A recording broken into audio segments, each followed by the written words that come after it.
जय हिंद students. Welcome to our channel wings of learning.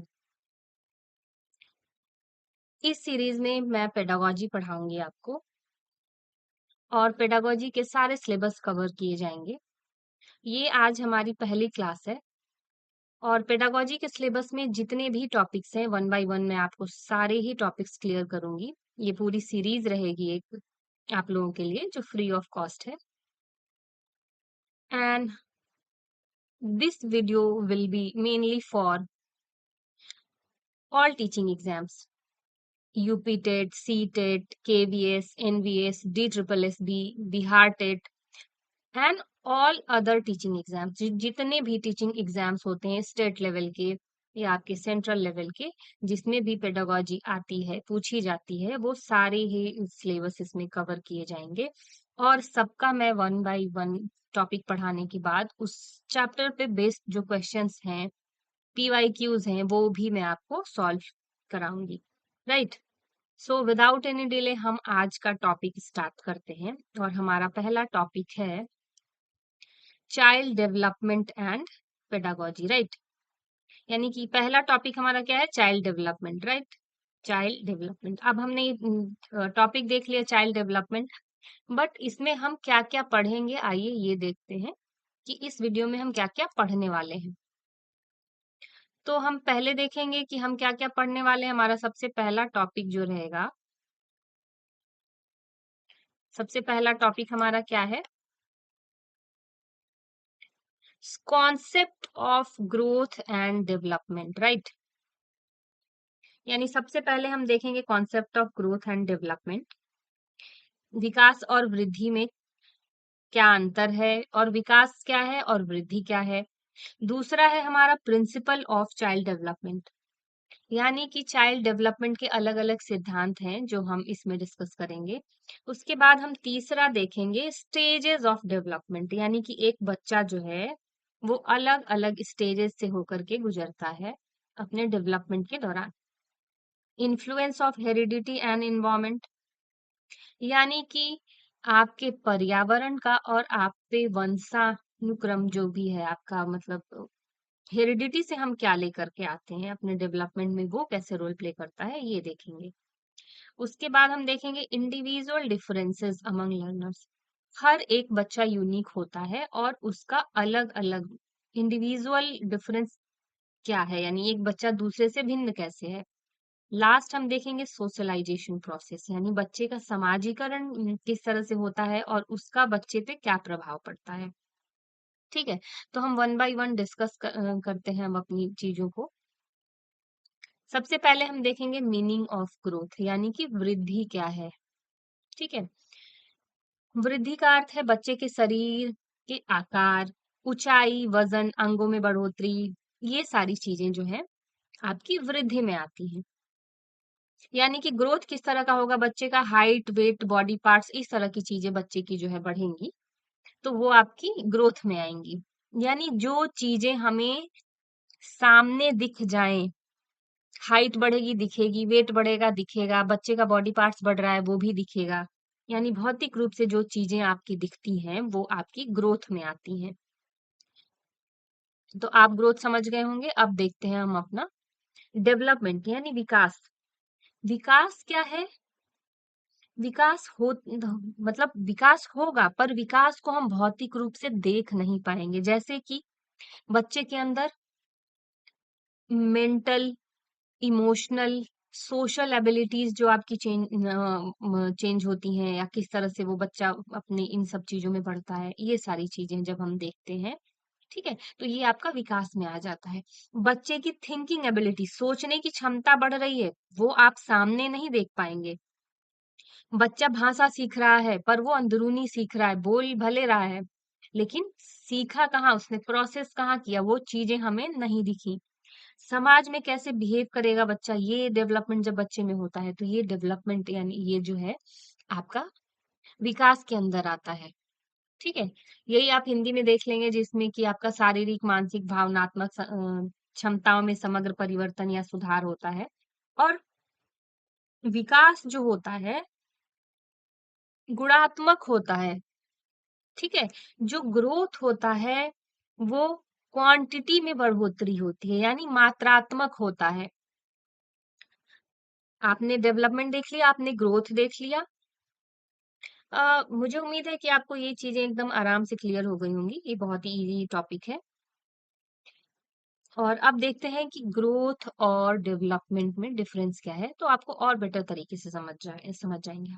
Growth जो फिजिकल चेंज है, जो हमें सामने दिखता है, वो है आपका ग्रोथ। ग्रोथ हमेशा क्वांटिटेटिव होगा, उसको आप माप पाएंगे, मेजरेबल होगा, ठीक है। और इसमें आप एग्जाम्पल लेंगे क्या? हाइट बढ़ सकती है, बच्चे का वजन बढ़ सकता है, बच्चे के बॉडी पार्ट्स बढ़ रहे हैं, बच्चे के नाखून बढ़ रहे हैं, ये सब चीजें आपको सामने भौतिक तौर पे दिख रही हैं, वो आएंगी आपकी ग्रोथ में। और जब हम डेवलपमेंट की बात करेंगे, तो डेवलपमेंट में क्या आएगा? ओवरऑल चेंज, जितनी भी चेंज उसके अंदर हुई है, क्वालिटेटिव ये होगा, अपने नेचर में ये क्वालिटी को दर्शाएगा कि इस तरह की चीजें इसके अंदर हुई है, सामने से हम नहीं देख पाएंगे इसको। यानी इसके एग्जाम्पल में आप इंटेलिजेंस, बिहेवियर, ये सब चीजें ले सकते हैं। और जो ग्रोथ है वो आपका शॉर्टर कॉन्सेप्ट है, डेवलपमेंट आपका ब्रॉडर कॉन्सेप्ट है। एक टाइम के बाद बच्चे की ग्रोथ रुक जाती है, ठीक है। एक टाइम के बाद बच्चे की ग्रोथ क्या होगी? वो रुक जाएगी, यानी कि ये एक टाइम के बाद स्टॉप हो जाएगा आपका। लेकिन जो आपकी डेवलपमेंट है वो लाइफ लॉन्ग चलेगी, यानी डेवलपमेंट आपका लाइफ लॉन्ग चलेगा, ठीक है। ये बिल्कुल भी बदलता नहीं है, ये आपका लाइफ लॉन्ग चलेगा। डेवलपमेंट में क्या आ सकता है? हमारी सोचने की शक्ति, हमारा कैलकुलेटिव कॉन्सेप्ट जो बच्चे का बढ़ जाता है, वो अचानक से कैलकुलेशन अच्छा करने लग जाता है, अचानक से भाषा बहुत अच्छी, उसकी भाषा बहुत अच्छी हो जाती है। ये सारी चीजें जो है आपकी डेवलपमेंट में आएंगी। यानी आई होप आपका ग्रोथ और डेवलपमेंट ऑलमोस्ट क्लियर हो गया होगा। और जब आप इसका डिफरेंस देख लेंगे तो आप देख लेने के बाद आपको ये और भी अच्छे से क्लियर हो जाता है। ब्रॉडर कॉन्सेप्ट है आपका डेवलपमेंट, जीवन पर्यंत डेवलपमेंट होता रहेगा, चाहे मैं हूं, आप हो, छोटा बच्चा हो, डेवलपमेंट लाइफ लॉन्ग चलेगा। लेकिन ग्रोथ एक टाइम के बाद रुक जाता है, ठीक है। अब हम अपना नेक्स्ट टॉपिक देखते हैं, यानी कि अब डेवलपमेंट के अंदर हम अलग अलग देखते हैं किस तरह का डेवलपमेंट बच्चे के अंदर होता है। तो सबसे पहला हम क्या देखेंगे? सबसे पहला जो है हमारा वो फिजिकल डेवलपमेंट होगा, ठीक है। सबसे पहले क्या होगा? Physical development. फिजिकल डेवलपमेंट में क्या आएगा आपका?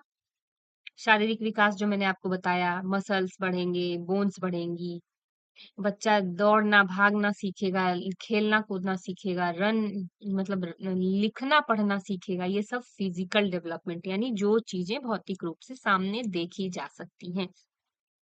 इम्प्रूवमेंट इन मोटर स्किल, देखिए मोटर स्किल किसको कहेंगे? जब बच्चा छोटा होता है, उसे आप पेन पकड़ाने की कोशिश करेंगे तो वो बच्चा जो है कभी भी पेन नहीं पकड़ पाता है, ठीक है। लेकिन जैसे ही वो बड़ा होता है, धीरे धीरे वो पेन पकड़ना सीख जाता है, पेंसिल अच्छे से पकड़ता है और फिर वो लिख पाता है इस चीज को। ये आपका मोटर स्किल्स में आएगा, मतलब जितना फाइन काम हो बच्चा धीरे धीरे करने लगेगा। दूसरा क्या है आपका? कॉग्निटिव डेवलपमेंट, यानी कॉग्निटिव मतलब संज्ञानात्मक, यानी बौद्धिक विकास आपका बच्चे का कैसा हो रहा है। तो कॉग्निटिव डेवलपमेंट जो है आपका थिंकिंग प्रोसेस बढ़ता है, रीजनिंग कैपेसिटी बढ़ती है, लॉजिक थिंकिंग उसकी बढ़ती है, उसकी याददाश्त बढ़ती है, प्रॉब्लम सॉल्विंग एबिलिटी बढ़ती है। यानी अब उसको आप कोई भी प्रॉब्लम दे रहे हैं, अगर मैथमेटिकल कैलकुलेशन अगर आपने उसको दे दिया, ठीक है, मैथ्स की चीजें अगर आपने उससे करवाई, तो मैथमेटिकल कैलकुलेशन जब आप देंगे तो बच्चा जो है उसका सॉल्यूशन, यानी मेंटल मैथ वगैरह जो हम बच्चे को पढ़ाते हैं, वो उसके कॉग्निटिव डेवलपमेंट में हेल्प करता है, ठीक है। सोचने समझने की, याद रखने की, किसी भी प्रॉब्लम को यानी समस्याओं को हल करने की जो कैपेसिटी होती है वो आपकी कॉग्निटिव डेवलपमेंट में आती है। अब देखते हैं आगे हमारा तीसरा क्या है? Social development. चलो बच्चे का हमने फिजिकल डेवलपमेंट करा दिया, हमने कॉग्निटिव डेवलपमेंट कराया। अब हम देखते हैं सोशल डेवलपमेंट कैसे होगा। भाई बच्चा समाज में रह रहा है तो समाज की चीजें तो वो सीखेगा ही। तो समाज में उसकी उसका किस तरह से डेवलपमेंट होता है? तो सामाजिक विकास में क्या चीजें आएंगी? जैसे कि बच्चा दूसरों के साथ किस तरह के संबंध रख रहा है, वो दोस्त कैसे बना रहा है, सोसाइटी में हमने कुछ तौर तरीके बना रखे हैं, उसको वो धीरे-धीरे बच्चा सीखता है। और जैसे बड़ों का आदर करना चाहिए, ठीक है? झूठ नहीं बोलना चाहिए हमें, और ये सब चीज़ें हमें देखने को जब बच्चे के अंदर जब ये चीज़ों का विकास होता है, तो वो आपका सामाजिक विकास के अंदर आ जाता है। बड़ों से हमें आदर भाव रखना चाहिए, ठीक? हमें नीडी यानी कि जो भी ज़रूरतमंद है, उनका जो है उनकी मदद करनी चाहिए। ये सारी चीज़ें बच्चा जो है सोशल डेवलपमेंट के थ्रू ही सीखता है, यानी बच्चे के अंदर ये सब समाज से जो चीज़ें उसको मिल रही हैं। अब चौथा आया अब उसका इमोशनल डेवलपमेंट, यानी बच्चे के अंदर जब धीरे-धीरे बड़ा होगा तो भावनात्मक विकास भी कुछ होंगे धीरे-धीरे उस बच्चे के अंदर, ठीक है? तो भावनात्मक विकास में हम क्या देखेंगे? इमोशनल डेवलपमेंट किसको कहेंगे?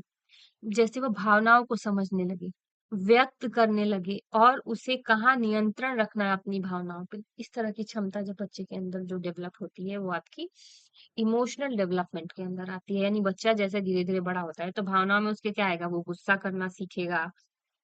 उसे अगर आप डरा देते हैं, तो वो डरना सीखेगा। किसी को दुखी देखकर वो दुःख महसूस करना सीखेगा। किसी ज़रूरतमंद को देख के वो सहानुभूति सीखेगा कि इसको मुझे कुछ इसकी हेल्प करनी चाहिए, इसकी मदद करनी चाहिए। ये सारी चीज़ें बच्चे के अंदर धीरे-धीरे विकास होने लगती हैं, और ये सारी चीज़ें बच्चा इसी समाज में रह के सीखता है, हमारे परिवार से, स्कूल से और समाज से। तो ये आपका जो भी इस तरह की चीज़ें हैं, वो भावना से रिलेटेड जो भी चीज़ें होंगी, वो आपकी भावनात्मक विकास के अंदर आती हैं। अब देखते हैं कि जो ये हमने विकास के अलग-अलग स्टेजेस पढ़े, उनमें किनका-किनका रोल है, कौन-कौन रोल प्ले करता है, ठीक है? कौन-कौन कितना इम्पोर्टेंट रोल प्ले करेगा, ये हम देखते हैं। तो मेनली सबसे पहले क्या रोल है, हेरिडिटी का क्या रोल है एक बच्चे के विकास में? यानी कि वंशानुक्रम का क्या रोल है एक बच्चे के विकास में? तो कुछ चीजें जो है बच्चा अपने पेरेंट्स से लेके आता है, यानी उसके माता पिता अगर हाइट में बढ़े रहे हैं तो बच्चा हाइट में बड़ा होगा। माँ बाप का कलर अगर फेयर रहा तो बच्चा फेयर होगा, डस्की रहा तो बच्चा थोड़ा डस्की होगा, ठीक है? उसका थोड़ा बहुत जो है कुछ परसेंट कितने इंटेलिजेंट माँ बाप थे, बच्चे के अंदर वो इंटेलिजेंस भी आता है।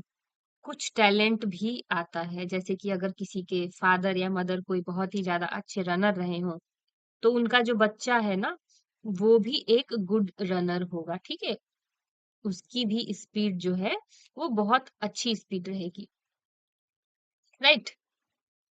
बच्चा जो है, वो अपने माँ-बाप से कुछ गुणों को लेकर के पैदा होता है, और उसी को हम हेरिडिटी के थ्रू कहते हैं कि चीज़ें कैसी हो रही हैं, ठीक है? चलिए, आगे देखते हैं। यानी कि इसमें मैंने आपको मेनली बता दिया, कुछ विशेषताएँ होती हैं जो अपने माँ-बाप से लेकर जीन से मिलती हैं। जैसे हमारे माँ-बाप हैं वैसे बच्चा दिखता है। कभी-कभी आप चेहरा भी बहुत मिलते-जुलते देखते हैं। ऊँचाई कैसी होगी, शरीर की बनावट कैसी होगी, आँखों का रंग, बालों का रंग, ठीक ये सारी चीज़ें आपकी हेरिडिटी में आती हैं। यानी पहला तो बच्चे के डेवलपमेंट में हेरिडिटी ने रोल प्ले किया। अब हम दूसरा देखते हैं। यानी कि दूसरा क्या है हमारे पास? एनवायरनमेंट। दूसरा कौन प्रभाव डालेगा बच्चे के ग्रोथ और डेवलपमेंट पे? पर्यावरण प्रभाव डालेगा। बच्चा कहाँ रह रहा है, कैसी सराउंडिंग में रह रहा है।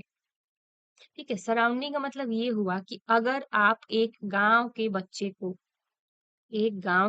को उठा करके अगर आप कहीं ऐसे जगह डाल देते हैं, लेट्स से आप यूएसए भेज देते हैं, वो बच्चा गांव की लैंग्वेज नहीं बोल पाएगा क्योंकि उसने सुना ही नहीं। बचपन से वो बच्चा किस लैंग्वेज में बात करेगा? इंग्लिश में। एक यूएस का बच्चा उठा के आप ले आइए और उसको ले आके आप हमारे विलेज में रख दीजिए। वो बच्चा पूरी तरह से भोजपुरी बोलना सीख जाएगा। ठीक है? वो बच्चा पूरी तरह से भोजपुरी बोलना सीख जाएगा। वो बच्चा जो है यूएस का था और ये गांव का बच्चा चला गया यूएस। इसने इंग्लिश सीख ली, इसने भोजपुरी सीख ली। पूरी तरह से वहाँ का वो कल्चर सीख लेगा वो बच्चा, जिसको हमने उठा के उसका पर्यावरण चेंज कर दिया, वो बच्चे बिल्कुल ये तो आप देख ही पाएँगे। इसीलिए हम क्या चाहते हैं अपनी आने वाली जनरेशन के लिए हम यही कोशिश कर रहे होते हैं कि इसको बेहतर से बेहतर स्कूल में डाला जाए जहाँ थोड़ा इसका माहौल बदल जाए और वो बच्चा काफ़ी हद तक अच्छा सीखे। लेकिन आपको ये भी ध्यान देना होगा उस बच्चे के ग्रोथ के वक़्त आप लोग आने वाले टाइम में कुछ लोग माता-पिता होंगे, कुछ लोग बनने वाले होंगे और कुछ लोग अभी वेटिंग लिस्ट में लगे होंगे, ठीक है? तो घर में आप जो चीज़ें बोलोगे, जो चीज़ें करोगे, आपको लगेगा बच्चा नहीं सीख रहा है, पर बच्चे के दिमाग में सारी चीज़ें रिकॉर्ड हो रही हैं। तो जब आप माँ-बाप बने या बने हैं, तो आप बच्चे के डेवलपमेंट में बहुत अच्छे से ध्यान दीजिए। उसके सबकॉन्शियस माइंड में हर छोटी-बड़ी बात बैठी होती है। इसीलिए वो सेम वही पैटर्न फॉलो करता है। तो ये हमने देख लिया एनवायरनमेंट का क्या असर पड़ता है बच्चे के अंदर, राइट? बच्चे के विकास में एनवायरनमेंट का क्या असर पड़ता है, ये चीज़ें हमने देख ली। अब हम देखते हैं कि और तीसरा क्या रोल है, किसका रोल है? रिलेशनशिप बिटवीन हेरिडिटी और एनवायरनमेंट। अच्छा, आप देख लेते हैं कि हेरिडिटी का और एनवायरनमेंट का रोल क्या है बच्चे के विकास में। यानी बच्चे का विकास वंशानुक्रम और पर्यावरण दोनों के संयुक्त प्रभाव से होता है। ये तो आप जानते हैं कि दोनों का रोल होता है, हेरिडिटी का भी और एनवायरनमेंट का भी। कुछ हद तक बच्चा हेरिडिटी से लेके आता है और कुछ चीजें वो एनवायरनमेंट से सीखता है। ठीक, यानी दोनों की ज़रूरत है बच्चे के डेवलपमेंट में, सिर्फ एक के बेसिस पे नहीं होगा, उसको हमें पर्यावरण भी देना होगा और बच्चा जो नेचुरली अपने माँ-बाप से लेके आया है, वो तो उसके साथ है ही, ठीक है? यानी डेवलपमेंट एक रिजल्ट है इन दोनों के इंटरैक्शन का, राइट?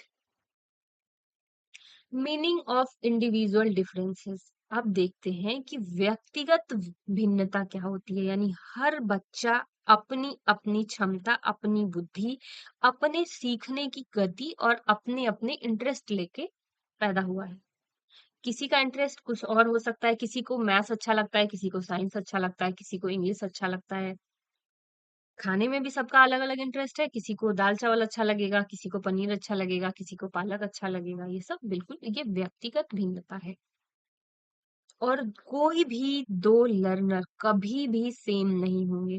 तो जब कभी भी आप एज़ अ टीचर जिसमें से बहुत लोग टीचर होंगे जो ये चीज़ अपने क्लास में देख पा रहे होंगे बच्चे के अंदर कि हर बच्चा अलग होता है, सबकी सीखने की भी स्पीड अलग होती है। कुछ बच्चों को 1 बार समझा दो वो समझ गया, कुछ बच्चों को 2 बार 3 बार समझाना होगा, कुछ बच्चों को शायद हम 5-6 बार भी समझा लें, तब भी उस पे और मेहनत करनी पड़ती है। ठीक है, हर बच्चे की रुचि अलग है, कुछ को पढ़ने में मन लगता है, कुछ को नहीं मन लगता है। तो ये इंडिविजुअल डिफरेंस की बात होती है कि बच्चे को अपनी व्यक्तिगत रुचि किसमें है। ठीक, ये इंडिविजुअल डिफरेंस हमने देख लिया। Now areas where learners differ. अच्छा, बच्चे अलग-अलग हैं तो किस मामले में अलग है? तो भाई बच्चा अलग है तो उसकी बुद्धि अलग होगी, कोई इंटेलिजेंट होगा, कोई थोड़ा कम इंटेलिजेंट होगा। उसके बाद उसके सीखने की स्पीड अलग होगी, उसकी रुचि अलग होगी, राइट? उसकी बुद्धि कैसी है? तेज हो सकती है, जल्दी समझने वाला हो। कुछ बच्चे थोड़ा स्लो समझते हैं। लर्निंग स्पीड बिल्कुल वही, कुछ बच्चे को मैंने 1 बार समझाया, वो सब चीज़ें समझ गया और कुछ बच्चे को मैंने 2 बार, 4 बार मैंने मेहनत की तब जाके समझा। कुछ बच्चे का इंटरेस्ट, कुछ को मैथ्स अच्छा लगेगा, कुछ को साइंस अच्छा लगेगा पढ़ने के लिए, ठीक है? कुछ को पढ़ना अच्छा लगेगा, कुछ को टीवी देखना अच्छा लगेगा। तो ये बिल्कुल भी उनकी इंडिविजुअल चॉइस है। आप इसमें कुछ नहीं कर पाएँगे। कुछ को खेलने-कूदने की बहुत ज़्यादा रुचि होगी, कोई क्रिकेट खेलना चाहता होगा, कोई वॉलीबॉल खेलना चाहता होगा। सबकी पर्सनैलिटी अलग होगी, हर बच्चे की अपनी पर्सनैलिटी होती है, ठीक है? कुछ बच्चे बड़े ही एक्टिव होंगे, कुछ बड़े ज़्यादा कॉन्फिडेंट होंगे, उन्हें बहुत आत्मविश्वास होगा। कुछ बच्चे एकदम संकोची से होंगे, वो शाई से रहते होंगे, उन्हें कोई दिक्कत होती है तो वो टीचर को बताते भी नहीं हैं, बोल नहीं पाते हैं, ठीक है? फिज़िकल 5वां हमारा आखिरी क्या है? फिज़िकल एक्टिविटी यानी एबिलिटी, फिज़िकल एबिलिटी, ठीक है? शारीरिक क्षमता भी अलग होगी। कुछ बच्चे हेल्दी होते हैं, कुछ बच्चे उनमें शारीरिक क्षमता ज़्यादा होती है, कुछ बच्चों का स्वास्थ्य बहुत अच्छा होता है, कुछ शायद बचपन से थोड़ी इम्यून कमज़ोर होती है, तो बच्चे थोड़े बीमार होते रहते हैं। तो फिज़िकल डेवलपमेंट में भी अपना अलग-अलग होता है। कुछ बच्चों की हाइट जल्दी-जल्दी बढ़ती है, कुछ की थोड़ी स्लो बढ़ती है, ठीक है? अच्छा, अब बच्चे के इन सारी चीज़ों में टीचर कैसे रोल प्ले करता है? यानी आप एक शिक्षक होकर के आप इनमें किस तरह का रोल प्ले करेंगे? हम ये देखने वाले हैं कि एक शिक्षक होकर के आप बच्चे के जीवन में क्या चीज़ें कर सकते हैं, यानी उनके डेवलपमेंट में किस तरह का रोल प्ले करेंगे। डिफरेंट टीचिंग मेथड यूज़ करेंगे आप, ताकि बच्चा जो धीरे-धीरे सीख रहा है, वो भी सीख जाए, जो जल्दी सीखता है वो भी सीख जाए। हम सारे ही बच्चों को इनकरेज भी करेंगे, ठीक है? ये टीचर की ज़िम्मेदारी है कि हमें उस बच्चे को इनकरेज भी करना है, ठीक है? उस बच्चे को क्या करना है? इनकरेज करना है, give extra support to slow learners. और जो बच्चे धीरे सीखते हैं, उन्हें हमें पीछे नहीं छोड़ना है, उनको भी क्या करना है? एक्स्ट्रा सपोर्ट देना है। कोई बच्चा एक बार में सीख गया तो ठीक है, जो बच्चा 2 बार में सीख रहा है, उसके लिए हमें दोबारा समझाना, ये एक शिक्षक की ज़िम्मेदारी है। Respect each learners ability. जो टीचर है, उसको हर बच्चे की लर्निंग एबिलिटी में उसे रिस्पेक्ट करना होगा, ठीक है? कोई बच्चा जल्दी सीखा, लेट से सीखा, हम ऐसे नहीं कर सकते कि उसको हम डाँटने लगे, तुम एक बार में नहीं सीखते हो, ठीक? अब बच्चे का समाजीकरण कैसे होगा और समाजीकरण के लिए कौन-कौन से लोग अपना किस तरह का रोल प्ले करते हैं, ये देखेंगे कि उसके समाजीकरण में किन-किन क्या-क्या चीज़ें उसको प्रभावित करती हैं, ठीक?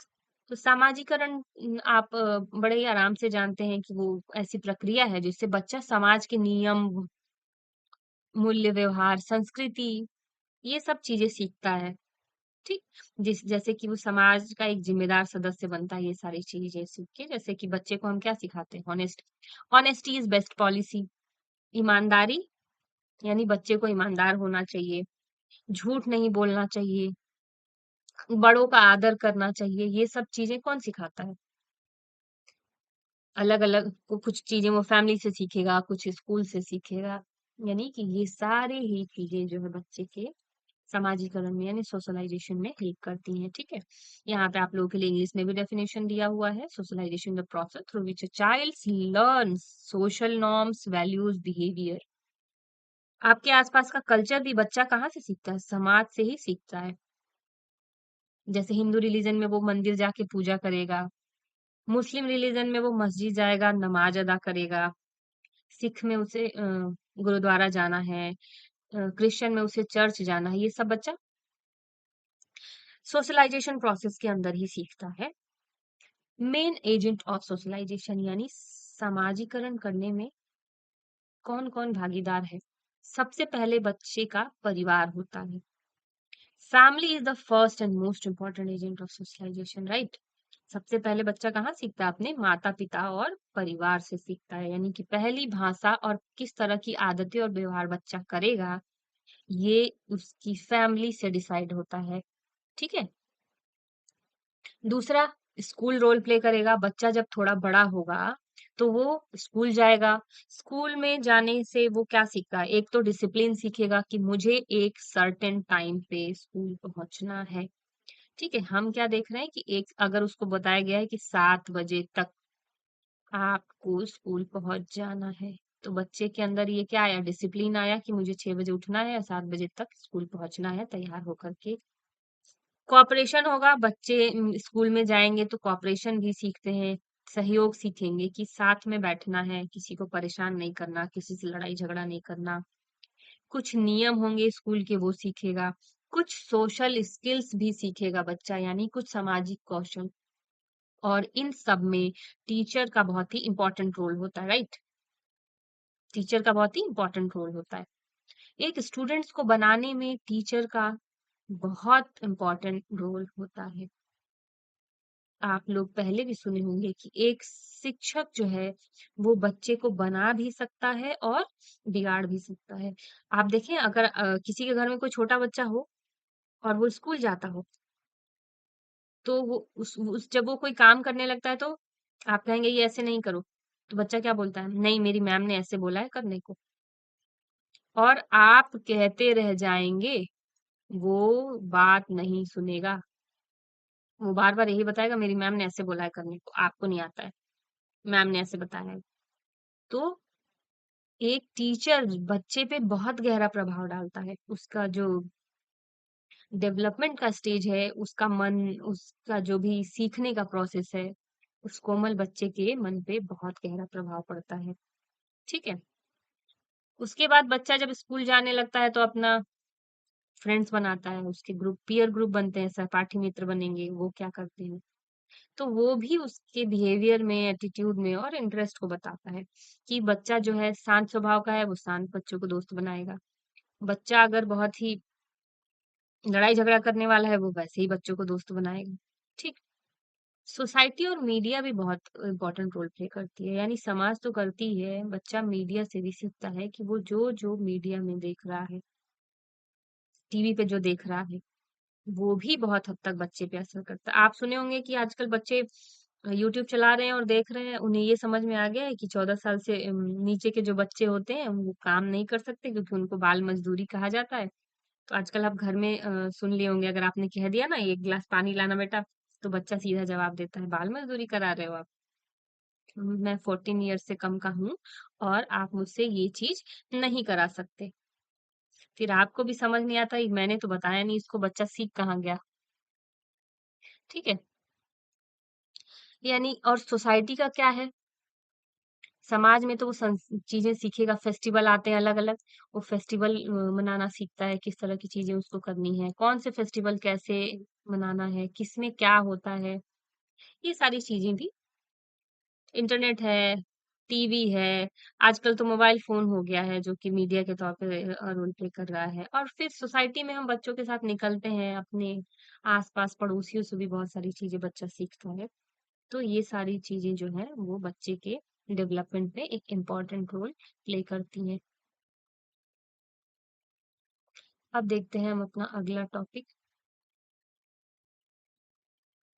यानी कि सोशलाइज़ेशन का इम्पोर्टेंस क्या है? सोशलाइज़ेशन समाजीकरण तो हमने बच्चे का कर दिया, लेकिन इसका इम्पोर्टेंस क्या है भाई? कुछ तो उस बच्चे के जीवन में इसका कुछ तो यूज़ होगा तभी तो ये कर रहे हैं हम। तो चिल्ड्रन यानी बच्चे जो हैं उनको सोसाइटी में कैसे एडजस्ट करना है, ये जो है इसी से मिलता है बच्चे को।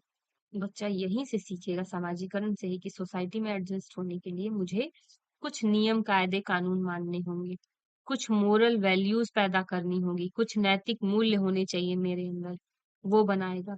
सामाजिक कौशल विकसित करेगा, किससे कैसे बात करनी है, किसको रिस्पेक्ट देनी है, ठीक है? ये जो है समाजीकरण का ये जो इम्पोर्टेंस होता है ये मतलब ये समाजीकरण बहुत ज़रूरी है बच्चे का ताकि वो हमारे समाज में एडजस्ट हो पाए, ठीक?